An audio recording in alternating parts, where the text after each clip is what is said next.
Quand on pense à l'histoire, on imagine souvent ces civilisations incroyables, mais aussi leurs ruines. Les Mayas, les habitants de l'île de Pâques. C'est fascinant et un peu effrayant, non? Elles ont atteint des sommets, puis plus rien, juste des pierres silencieuses. Alors la question qui vient tout de suite à l'esprit, c'est mais comment? Comment est-ce qu'une société entière peut tout simplement disparaître? Cette phrase, elle est incroyable. On imagine vraiment l'explorateur John Lloyd Stephens qui tombe sur cette cité perdue. C'est poétique, mais c'est surtout tragique. Il ne décrit pas juste des ruines, non, il décrit une scène de crime, mais à l'échelle d'une civilisation. Tout le monde a disparu. Il n'y a personne pour raconter ce qui s'est passé. Le mystère est total. Et voilà, on en arrive au cœur du sujet. Qu'est-ce qui fait la différence? Pourquoi certaines civilisations tiennent le coup pendant des siècles et d'autres s'effondrent? C'est un peu comme une enquête qu'on va mener ensemble. L'idée, ce n'est pas juste de résoudre une énigme, mais de voir s'il n'y a pas un schéma, quelque chose qui se répète. Et surtout, de voir ce que ces histoires du passé peuvent nous apprendre aujourd'hui. Alors, par où commencer pour comprendre un truc pareil? Eh bien, l'auteur Jared Diamond a une théorie assez percutante.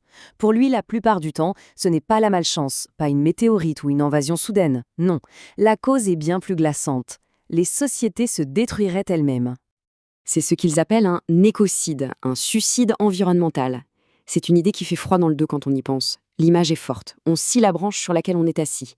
Et ce n'est pas un événement brutal, non, c'est une mort lente, une accumulation de mauvaises décisions, de petites négligences qui finissent par tout faire s'écrouler.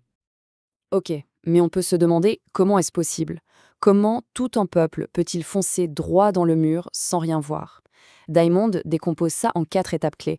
C'est presque un mode d'emploi de l'échec. À chaque étape, il y a une chance de réagir, qui est manquée. Un signal d'alarme qui est ignoré. Et petit à petit, sans même s'en rendre compte, la société glisse vers sa propre fin. Et l'un des plus grands pièges, c'est un concept psychologique fascinant, la normalité rampante. C'est très simple en fait. Imaginez un changement, mais un changement tellement lent, tellement progressif qu'on ne le remarque pas au quotidien. Les choses se dégradent un tout petit peu chaque année. Pour la nouvelle génération, cette situation un peu moins bonne, eh bien c'est la nouvelle norme. C'est ça qui est terrible. C'est une dégradation invisible à l'œil nu jusqu'au jour où il est beaucoup, beaucoup trop tard. Pour voir comment ça marche en pratique, il y a un cas d'école, un exemple presque trop parfait. L'île de Pâques. C'est l'un des endroits les plus isolés de la planète, ce qui en fait une sorte d'expérience en laboratoire grandeur nature. Et franchement, ce qui s'y est passé est une leçon incroyable. Alors, que s'est-il passé là-bas? Imaginez cette petite île perdue.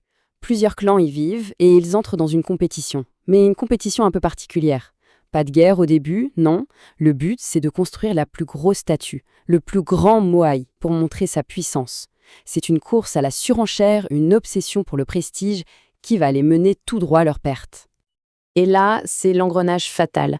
Pour construire et transporter ces statues géantes, il faut du bois, énormément de bois. Donc, ils coupent les arbres, tous les arbres. Et là, l'effet domino est terrible. Plus d'arbres, ça veut dire plus de pirogues pour aller pêcher en haute mer. Plus d'arbres, ça veut aussi dire que plus rien ne retient la terre, et donc érosion des sols, les cultures ne poussent plus, le résultat est inévitable, famine, conflit et finalement l'effondrement total de leur société. Ce qui rend cette histoire si forte, si pure en quelque sorte, c'est leur isolement total. Ils ne pouvaient aller nulle part. Il n'y avait personne d'autre à blâmer, personne pour les aider. Ils étaient seuls avec les conséquences de leurs actes. L'île de Pâques, c'est vraiment la métaphore parfaite d'un monde qui s'autodétruit. On se dit, quelle folie. Mais notre monde d'aujourd'hui, est-ce qu'il est si différent? On pourrait être tenté de se dire que cette histoire, aussi tragique soit-elle, appartient au passé, que ça ne nous concerne plus. Après tout, notre monde est globalisé, connecté, on n'est pas sur une petite île isolée. Alors, est-ce que cette leçon est vraiment pertinente pour nous? C'est vraiment la question essentielle. Et si en fait notre planète entière n'était qu'une sorte d'île de Pâques à l'échelle mondiale? Est-ce qu'on n'est pas en train de faire la même chose, de consommer nos ressources à une vitesse folle, sans trop réfléchir aux conséquences à long terme? Les parallèles sont quand même assez troublants. La grosse différence, évidemment, c'est la mondialisation. Aujourd'hui, tout est lié. Une crise n'est jamais vraiment locale. Un problème financier à un bout du monde peut déclencher une crise économique mondiale. Une pénurie de ressources quelque part a des répercussions partout ailleurs. Nos destins sont complètement interconnectés.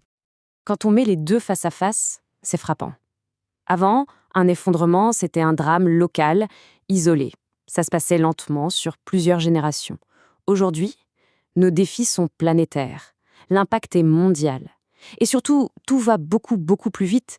On ne peut plus s'effondrer tranquillement, chacun dans son coin, si j'ose dire. Pour décrire ça, il y a une métaphore qui marche très bien. C'est celle du polder. Un polder, c'est une terre gagnée sur la mer aux Pays-Bas, protégée par une seule et même digue. Si la digue cède à un seul endroit, tout le monde est inondé. C'est exactement notre monde. On est tous protégés par la même digue. Une fissure, même à des milliers de kilomètres, devient immédiatement le problème de tout le monde. Bon, alors face à ce constat, que faire? Le tableau est assez sombre. Est-ce qu'il faut juste baisser les bras et attendre que ça se passe mal, ou est-ce qu'il y a quand même une raison d'espérer? Et c'est là que la conclusion de Jared Diamond est surprenante. Malgré tout ça, il se dit être un optimiste prudent. C'est intéressant, non? Il ne minimise pas du tout les problèmes, loin de là, mais il pense qu'on a des atouts que personne, dans toute l'histoire de l'humanité, n'a jamais eu. Et voilà pourquoi. C'est simple en fait. Les habitants de l'île de Pâques, ils n'avaient pas de livre d'histoire pour apprendre des erreurs des Mayas. Nous, si. On a des siècles de connaissances, on a l'archéologie, la science, on peut comprendre ce qui n'a pas marché avant. Et, point crucial, on peut partager cette connaissance avec la planète entière, instantanément. C'est un avantage absolument colossal. Et au fond, tout se résume à ça, à un choix. Les sociétés du passé, elles avançaient un peu à l'aveugle dans le brouillard. Nous, on a les cartes en main. On a les leçons de l'histoire. La question n'est donc plus de savoir si on peut éviter de répéter les mêmes erreurs, mais si on le veut. C'est un choix collectif et il nous appartient.